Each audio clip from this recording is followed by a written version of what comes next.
Gautam Adani business ഭീമൻ, പ്രധാനമന്ത്രിയുടെ ഉറ്റ സുഹൃത്ത്, അദ്ദേഹത്തിനെതിരെ അമേരിക്കയിൽ വലിയ വഞ്ചന കൈക്കൂലി കേസുകൾ ഉണ്ടായിരുന്നു. ആ കേസുകൾ ഇപ്പോൾ തീർപ്പാക്കി, പിഴ അടച്ചുകൊണ്ടാണ് തീർപ്പാക്കി കൊടുത്തത് എന്നുള്ള വിവരങ്ങൾ വരികയാണ്. എന്ന് വെച്ചാൽ അദ്ദേഹത്തിന് ഫേവറായി ട്രംപ് ഭരണകൂടം ചെയ്തു കൊടുത്തതാണ്. അദ്ദേഹത്തിൻ്റെ കേസുകളൊക്കെ തീർപ്പാക്കി കൊടുക്കുകയാണ്. അവിടുത്തെ നീതിന്യായ വകുപ്പാണ് അതൊക്കെ ഈസ് ചെയ്ത് കൊടുത്തത് എന്ന് മനസ്സിലാക്കുകയാണ്.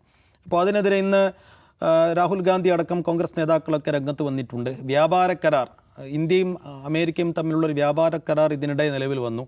അത് പൂർണ്ണമായും അതിൻ്റെ ഗുണഭോക്താക്കൾ അമേരിക്കയാണ് എന്നുള്ള ആരോപണം നേരത്തെ തന്നെ കോൺഗ്രസ് ഉയർത്തിയതാണ്. അപ്പോൾ ആ കരാർ എന്തിനായിരുന്നു എന്ന് ഇപ്പോൾ വ്യക്തമായി. അത് അദാനിക്ക് വേണ്ടി, അദാനിയുടെ കേസുകളൊക്കെ എഴുതിത്തള്ളാൻ വേണ്ടി ഉണ്ടാക്കിയ കരാറായിരുന്നു.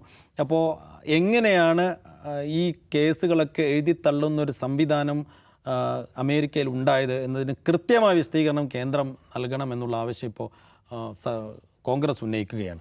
അപ്പോൾ എങ്ങനെയാണ് ഗൗതം അദാനിക്ക് അവിടെ നിന്നൊരു ഹാപ്പി ന്യൂസ് ഉണ്ടായതെന്ന കാര്യം കൂടി സംസാരിക്കാൻ അവസാനമായി നമ്മൾ എങ്ങനെയാണ് സാർ ഈ ഒരു പക്ഷേ അത്ര എളുപ്പമുള്ള കാര്യമല്ല ഒരു ഇന്ത്യക്കാരൻ വ്യവസായിക്ക് അമേരിക്കയിൽ നീതിന്യായ വകുപ്പ് ഇത്രയും വലിയ കേസുകളൊക്കെ ഈസ് ചെയ്ത് കൊടുക്കുക എന്നുള്ളത് ഒറ്റനോട്ടത്തിൽ നമുക്ക് എളുപ്പമുള്ളൊരു കാര്യമല്ല.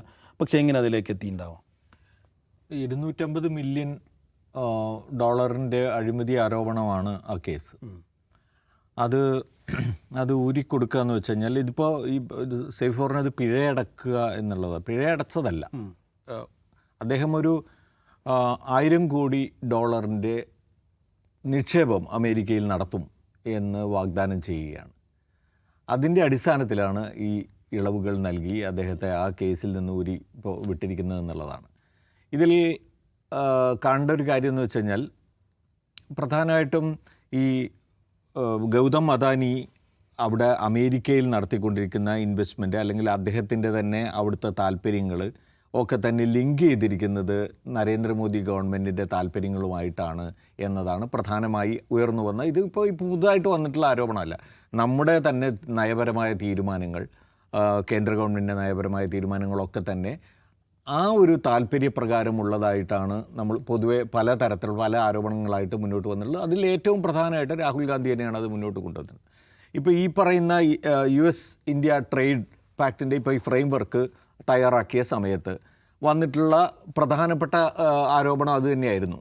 എന്താണെന്ന് വെച്ചാൽ ഇന്ത്യക്കാർക്ക് എതിരായി ധാരാളം ഇന്ത്യയിലെ കർഷകർക്ക് അതുപോലെ തന്നെ ചെറുകിട വ്യവസായങ്ങൾക്കുമൊക്കെ വലിയ തോതിൽ പ്രതികൂലമായി ബാധിക്കുന്ന തരത്തിലുള്ള വ്യവസ്ഥകളാണ് ഉണ്ടായത്. ഇപ്പോൾ പഴങ്ങൾ അല്ലെങ്കിൽ ചോളം അല്ലെങ്കിൽ സോയാബീൻ തുടങ്ങിയ ഭക്ഷ്യവസ്തുക്കളൊക്കെ ഇറക്കുമതി ചെയ്യാനും അതുപോലെ തന്നെ നമ്മുടെ കാർഷിക വ്യവസ്ഥയിൽ വലിയ പ്രൊട്ടസ്റ്റും ഉയർന്നു വന്നതാണല്ലോ. പാർലമെൻറ്റിൽ ഉൾപ്പെടെ രാഹുൽ ഗാന്ധി അത് ഉന്നയിക്കുക. അപ്പോൾ വലിയ തോതിലുള്ള ഡാമേജ് നമുക്കുണ്ടാകുന്ന രീതിയിലുള്ള സംഗതിയാണ്. അപ്പോൾ അതിനവരെ നിർബന്ധിക്കാൻ ഈ കേസ് വരെ ഒരു പ്രധാന കാരണമായിരുന്നു എന്നുള്ളതാണ് രാഹുൽ പറയുന്നത്. അത് അല്ല എന്ന് നമുക്ക് തെളിയിക്കാൻ ഇപ്പോൾ മാർഗങ്ങളില്ല. മറിച്ച് അതാണ് എന്ന് വിശ്വസിക്കാവുന്ന തരത്തിലുള്ള ഒരു ഡീലാണ് ഇപ്പോൾ ഉണ്ടായിരിക്കുന്നത് എന്നുള്ളതാണ്. അദാനിക്ക് അനുകൂലമായി ഇങ്ങനെയൊരു തീരുമാനം US ജസ്റ്റിസ് ഡിപ്പാർട്ട്മെൻറ്റിനെ കൊണ്ട് എടുപ്പിക്കാൻ കഴിയുന്ന വിധത്തിൽ എന്ത് സ്വാധീനമാണ് അദാനിക്ക് അവിടെ ഉള്ളത്?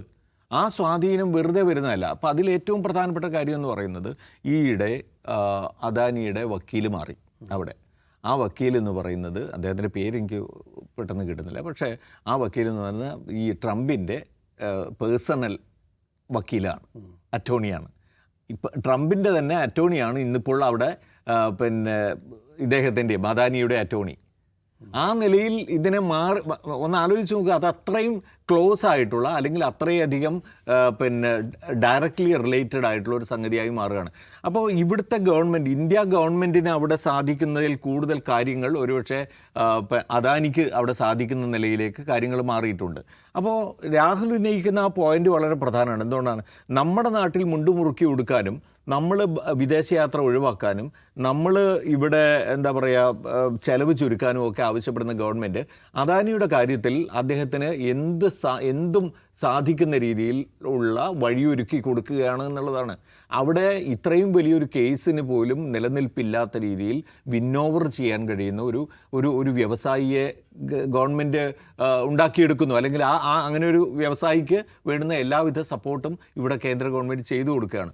അപ്പോൾ ഈ ലിങ്ക് എന്ന് പറയുന്നത് ഇപ്പോൾ നമുക്ക് പ്രത്യക്ഷത്തിൽ ഇപ്പോൾ അയാളെ സംബന്ധിച്ചിടത്തോളം ആ കേസിൽ നിന്ന് അദ്ദേഹം ഊരി വരുന്നു. അതൊരു എന്താ പറയുക, അത് അവിടുത്തെ തന്നെ വിദേശകാര്യ പിന്നെ അഫയേഴ്സുമായിട്ട് ബന്ധപ്പെട്ട സാങ്ഷനുമായിട്ട് ബന്ധപ്പെട്ട, പ്രത്യേകിച്ച് ഒരു കേസ് എന്ന് പറയുന്നത് ഈ അഴിമതി കേസാണ്, മറ്റൊന്ന് ഇറാനിലെ സാങ്ഷൻസുമായിട്ട് ബന്ധപ്പെട്ടാണ്. അത് ലംഘിച്ചുകൊണ്ട് ഇദ്ദേഹം അവിടുന്ന് പിന്നെ കടത്തിയതുമായിട്ട് ബന്ധപ്പെട്ടുണ്ടായിട്ടുള്ള ഒരു കേസാണ്.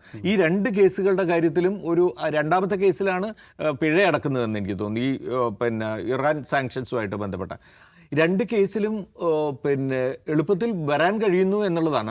അത് മാറ്റിയെടുക്കാൻ, അല്ലെങ്കിൽ അതിൽ നിന്ന് രക്ഷപ്പെട്ടു വരാൻ അദാനിക്ക് കഴിയുന്ന ഒരു സാഹചര്യം ഇന്ത്യ ഗവൺമെൻറ് സൃഷ്ടിക്കുകയാണ് എന്നുള്ളതാണ് പ്രധാനപ്പെട്ട ആരോപണം. അത് നമുക്ക് തീർത്തും തള്ളിക്കളയാൻ കഴിയാത്ത വിധത്തിലുള്ള ഒരുപാട് വാർത്തകളാണ് നമ്മുടെ മുമ്പിൽ ഇപ്പോൾ എത്തിക്കൊണ്ടിരിക്കുന്നത്. അപ്പോൾ അത് ഇനി ഇപ്പോൾ രാഹുൽ പറയുന്നത് അത് മാത്രമല്ല, നമ്മുടെ സമ്പദ് വ്യവസ്ഥയുടെ ഘടന തന്നെ മാറ്റിക്കൊണ്ടിരിക്കുകയാണ്. അത് ഈ പറയുന്ന വലിയ വൻ വ്യവസായികൾക്കും അദാനി അംബാനിമാർക്കും ഒക്കെ സഹായകരമായ രീതിയിൽ മാറിക്കൊണ്ടിരിക്കുക. ഭാവിയിൽ ഇന്ത്യയിലെ സാധാരണക്കാരനെ സംബന്ധിച്ചിടത്തോളം ഏറ്റവും പ്രതികൂലമായ, അല്ലെങ്കിൽ അവരുടെ കഷ്ടപ്പാടുകൾ കൂടിക്കൊണ്ടിരിക്കുന്ന അവസ്ഥയിലേക്കല്ലാതെ സമ്പദ് വ്യവസ്ഥ മുന്നോട്ട് പോവില്ല എന്നുള്ളതാണ് അദ്ദേഹത്തിൻ്റെ വ്യക്തമായ അഭിപ്രായം. അത് തള്ളിക്കളയാൻ മാത്രമുള്ള ഒരു സംഗതി നമ്മുടെ മുമ്പിൽ ഇപ്പോഴില്ല. യെസ്, അജിംസ, ഇത് അദാനി സ്വന്തം നിലയിൽ ക്ലിയർ ചെയ്തതാണോ അതോ മോദി വഴി ഈ രാഹുൽ പറയുന്ന പോലെ സംഭവിച്ചാണോ? ഈ കാസ്കേഡിങ് എഫക്റ്റ് എന്ന് പറഞ്ഞ ചില കാര്യങ്ങളുണ്ടല്ലോ. ഇപ്പോൾ നമ്മൾ 2025 ഏപ്രിൽ മുതൽ 2026 ഏപ്രിൽ വരെയുള്ള ഇന്ത്യ-US റിലേഷൻഷിപ്പിൽ വന്ന പ്രധാനപ്പെട്ട വാർത്തകൾ ഒന്ന് ഓർത്തു നോക്കുക. ഒന്നാമത്തെ വാർത്ത എന്താണ്? ഒന്ന്, ട്രംപ് നിരന്തരം പറഞ്ഞുകൊണ്ടിരിക്കുന്ന കാര്യം ഇന്ത്യയുടെയും അമേരിക്കയുടെ ഇടയിലുള്ള വ്യാപാര കമ്മി, അതായത് അമേരിക്കയിലേക്ക് ഇന്ത്യയിൽ നിന്ന് ധാരാളം സാധനങ്ങൾ കയറ്റുമതി ചെയ്യുന്നു, അമേരിക്കയിൽ നിന്നും ഇങ്ങോട്ട് ഇറക്കുമതി ചെയ്യുന്നു. ഇതാണ് വ്യാപാര കമ്മി എന്ന് പറയുന്നത്. അതിൻ്റെ അന്തരം വലുതാണ്. ഇത് കുറയ്ക്കണം, ഇത് ശരിയാവില്ല.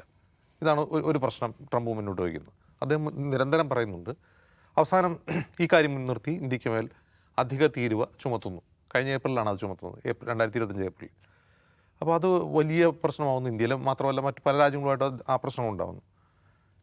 ഈ സംഭവം നടക്കുന്നതിൻ്റെ ഇടയിൽ നടക്കുന്ന വളരെ പ്രധാനപ്പെട്ട ഒരു സംഭവമാണ് എപ്സ്റ്റീൻ ഫയൽ പുറത്തു വരുന്നത്.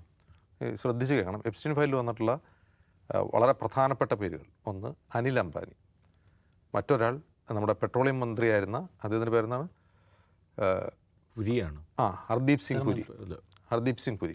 മൂന്നാമത്തെ പേര് മോദി അതിൽ ഡയറക്റ്റ് ലിങ്ക് അല്ല, മോദിയെ പറ്റി അനിൽ അംബാനി പറയുന്നു. ഓക്കെ, ഈ സംഭവങ്ങൾക്കിടെ മുമ്പ് തന്നെയാണ് എന്ത് ചെയ്യുന്നത്, അദാനിക്കെതിരായിട്ടുള്ള കേസ് വരുന്നത്. ഈ എപ്സ്റ്റീൻ ഫയലിൽ ഈ പേരുകൾ വരുന്നതിന് മുമ്പാണ് അദാനിക്കെതിരായിട്ടുള്ള കേസ് എന്താണ് യഥാർത്ഥത്തിൽ? അമേരിക്കയിൽ പോയിട്ട് അദാനി എന്തെങ്കിലും കുറ്റം ചെയ്തതല്ല. ഇന്ത്യയിലെ സർക്കാർ ഉദ്യോഗസ്ഥർക്ക് ഇവർ കൈക്കൂലി കൊടുത്തു. ഇതാണ് കേസ്. ഇന്ത്യയിൽ അത് കേസില്ല. ഇന്ത്യയിൽ അങ്ങനെ കേസില്ല. അപ്പോൾ അവിടെ കേസാവുന്നത് എങ്ങനെയാണ്? അവിടെ ഈ വിവരം കിട്ടിക്കഴിഞ്ഞാൽ അവിടുത്തെ നിയമപ്രകാരം ഈ ബ്രൈബറി മറച്ചു വയ്ക്കുക എന്ന് പറഞ്ഞാൽ വലിയ കുറ്റമാണ്. അപ്പോൾ ബ്രൈബറി നടന്നു എന്ന വിവരം എവിടെ നിന്നാണ് കിട്ടിയത്? അത് ഇന്ത്യ കൊടുത്ത വിവരമല്ല, അവർക്ക് കിട്ടിയ വിവരമാണ്. അപ്പോൾ അത് വളരെ ദുർബലമായൊരു കേസാണ്. അതായത് തെളിവുണ്ട്. ഇന്ത്യയിൽ കൈക്കൂലി കൊടുത്ത കാര്യം അമേരിക്കയിൽ നിന്നിട്ട് എങ്ങനെയാണ് തെളിവുണ്ടാക്കുക? ഒന്നുകിൽ ഇന്ത്യ സഹകരിക്കണം. ഇപ്പോൾ അമേരിക്ക അദാനിക്ക് കൊടുത്ത നോട്ടീസ്, ആ നോട്ടീസ് പോലും സെർവ് ചെയ്തിട്ടുണ്ടായില്ല മോദി ഭരണകൂടം. അങ്ങനെയാണ് പിന്നെ ഈ അന്വേഷണത്തിൽ ഭരണകൂടം സഹകരിക്കുകയോ തെളിവ് കണ്ടെത്തി കൊടുക്കുകയോ ഇല്ല. അപ്പോൾ അവിടെ ഒരു ദുർബലമായ കേസാണത്. പക്ഷേ ആ കേസിന് എന്തുണ്ട്? ആ കേസ് പ്രശ്നമാണ്. അവിടെ ഒരു കേസുണ്ടെങ്കിൽ അദാനിയുടെ ഭാവി പ്രൊജക്റ്റുകൾ, അമേരിക്കൻ പ്രൊജക്റ്റുകൾ ഉൾപ്പെടെയുള്ളവയ്ക്ക് പ്രശ്നമാണ്. അദാനിയുടെ ഇൻവെസ്റ്റ്മെൻറ്റിന് പ്രശ്നമാണ്. അമേരിക്കൻ ഇൻവെസ്റ്റേഴ്സിന് പ്രശ്നമാണ്. ഇൻവെസ്റ്റേഴ്സിൻ്റെ താല്പര്യപ്രകാരമാണ് കേസ്. ഇൻവെസ്റ്റർമാരെന്ന് വെച്ചാൽ അദാനിയുടെ ഓഹരികളിൽ നിക്ഷേപിക്കുന്നത് ഉൾപ്പെടെയാണ് പറയുന്നത്. അപ്പോൾ ഇങ്ങനൊരു കേസ് വരുന്നു, എപ്സ്റ്റീൻ ഫയൽ വരുന്നു. ഇതിനിടയിൽ വെനസ്വേലയിൽ നിന്ന് മദൂറോയെ ചാടിച്ച് വെനസ്വേലയുടെ എണ്ണ ട്രംപ് സ്വന്തമാക്കുന്നു. ഓക്കെ, ഇപ്പോൾ ഇത്രയും ക്ലിയർ ആണല്ലോ. അപ്പോൾ ഇന്ത്യ അവസാനം എന്ത് ചെയ്യുന്നു? ഈ പ്രശ്നങ്ങൾക്കൊടുവിൽ ഇന്ത്യ അമേരിക്കയുമായി രഹസ്യമായൊരു വ്യാപാര കരാർ ഉണ്ടാകുന്നു. അതിൻ്റെ എന്തൊക്കെയാണ് അതിലെ ടേംസ് ആൻഡ് റെഫറൻസ് നമുക്കറിയില്ല. അത് അമേരിക്കയും ഇന്ത്യയും വെളിപ്പെടുത്തിയിട്ടില്ല. ട്രംപ് എന്തൊക്കെയോ പറയുന്നുണ്ട് എന്നല്ല, നമുക്കിപ്പോഴും പാർലമെൻറ്റിലോ പുറത്തോ അത് അറിയിച്ചിട്ടില്ല. അപ്പോൾ ഈ വ്യാപാര കരാറിൻ്റെ ലക്ഷ്യം ട്രംപിനെ സംബന്ധിച്ച് എന്താണ്? ഈ വ്യാപാര കമ്മി കുറയ്ക്കുക. അതായത് അമേരിക്കയിൽ നിന്ന് കുറേ അധികം സാധനങ്ങൾ ഇന്ത്യയിലേക്ക് ഇറക്കുമതി ചെയ്യണം. അമേരിക്കയിൽ നിന്ന് ഇന്ത്യയിലേക്ക് കൊണ്ടുവരാനുള്ള സാധനം എന്താണ്? പ്രധാനമായും ഗോതമ്പ്, ചോളം പോലുള്ള കാർഷികോൽപ്പന്നം, പാലുൽപ്പന്നങ്ങൾ പോലുള്ളവയാണ്. അത് ഇന്ത്യയിലേക്ക് ഇറക്കുമതി ചെയ്യാൻ പറ്റില്ല. ഈ മോദി ഗവൺമെൻറ്റിനെ കർഷക സമരം കൊണ്ട് വലച്ചു കളയും. മോദി പറഞ്ഞാൽ പറ്റില്ല, നടക്കില്ല എന്ന് പറഞ്ഞു. പിന്നെന്താണ് മാർഗം? പിന്നെ എന്ത് വാങ്ങേണ്ടി വരും അമേരിക്കയിൽ നിന്ന്? അമേരിക്കയിൽ നിന്ന് വാങ്ങേണ്ടത് എണ്ണയാണ്. അപ്പോൾ എണ്ണ വാങ്ങണം അമേരിക്കയിൽ നിന്ന്. ഇതാണ് ടേംസ്.